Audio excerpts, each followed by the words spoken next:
मंत्री निर्मला सीतारमण ने संसद में मोदी सरकार की ओर से केंद्रीय बजट पेश किया। उन्होंने 9वीं बार केंद्रीय बजट पेश किया है। इस दौरान उन्होंने अपने बजट के जरिए घरेलू उत्पाद और मैन्युफैक्चरिंग के साथ ही घरेलू उद्योग जगत को भी फायदा देने की कोशिश की है और कई योजनाओं का ऐलान किया है।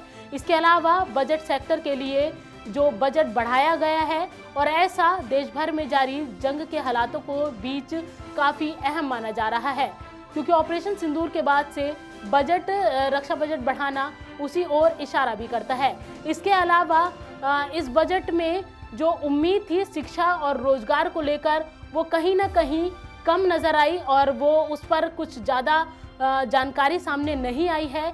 वहीं जो घरेलू उत्पाद के जरिए कुछ चीज़ों को सस्ता करने की कोशिश की गई है और जो इंपोर्ट है उसे भी सस्ता किया गया है और एक्साइज ड्यूटी, कस्टम ड्यूटी कई चीज़ों पर कम की गई है।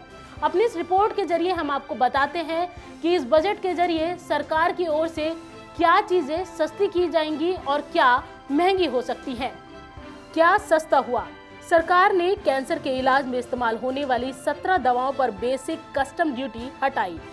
7 दुर्लभ बीमारियों के इलाज के लिए विदेश से मंगवाई जाने वाली दवाओं पर भी सरकार ने ड्यूटी हटा दी है। इलेक्ट्रिक व्हीकल, सोलर पैनल और ग्रीन एनर्जी उत्पाद से जुड़े कुछ उपकरणों पर भी ड्यूटी कम की गई है। माइक्रोवेव ओवन के कुछ जरूरी पुर्जों पर कस्टम ड्यूटी घटाई गई है। सी फूड एक्सपोर्ट के लिए ड्यूटी फ्री इनपुट की सीमा 1% से बढ़ाकर 3% कर दी गई है। लेदर, सिंथेटिक जूते और टेक्सटाइल एक्सपोर्ट में भी ड्यूटी फ्री इनपुट और समय सीमा को बढ़ाया गया। न्यूक्लियर पावर प्रोजेक्ट्स के लिए आयात होने वाले उपकरणों पर 2035 तक कस्टम ड्यूटी नहीं लगेगी। इलेक्ट्रिक व्हीकल, सोलर और ग्रीन एनर्जी उत्पाद पर टैक्स कम किया गया।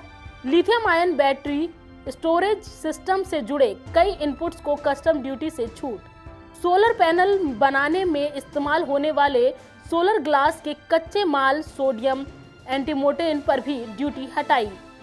निजी इस्तेमाल के लिए विदेश से मंगाए जाने वाले सामान पर कस्टम ड्यूटी 20% से घटाकर 10% की, यानी विदेश से मंगाए जाने वाले इलेक्ट्रॉनिक्स या गिफ्ट आइटम अब पहले से सस्ते पड़ सकते हैं।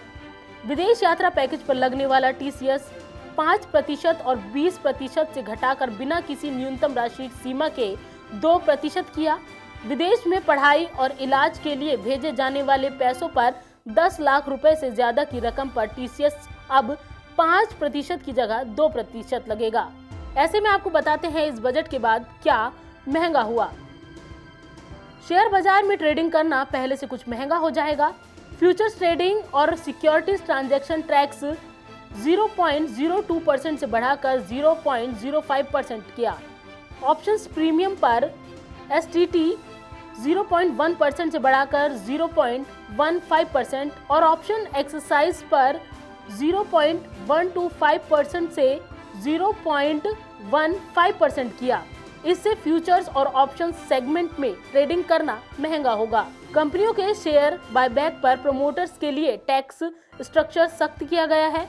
प्रमोटर्स को कैपिटल गेन टैक्स के साथ अतिरिक्त टैक्स भी देना होगा। कुछ केमिकल्स जैसे पोटेशियम हाइड्रोक्साइड और कुछ उपभोक्ता सामानों पर पहले से मिलने वाली कस्टम ड्यूटी छूट खत्म कर दी गई है। इन पर अब 7.5% तक बेसिक कस्टम ड्यूटी लगेगी, जिससे इनका लैंडेड कॉस्ट बढ़ेगा। रसायनों के महंगे होने का असर इनसे बनने वाले उत्पादों की कीमतों पर भी पड़ सकता है। यानी कुल मिलाकर बजट 2026 में मिनरल्स, स्क्रैप, शराब महंगे हुए हैं।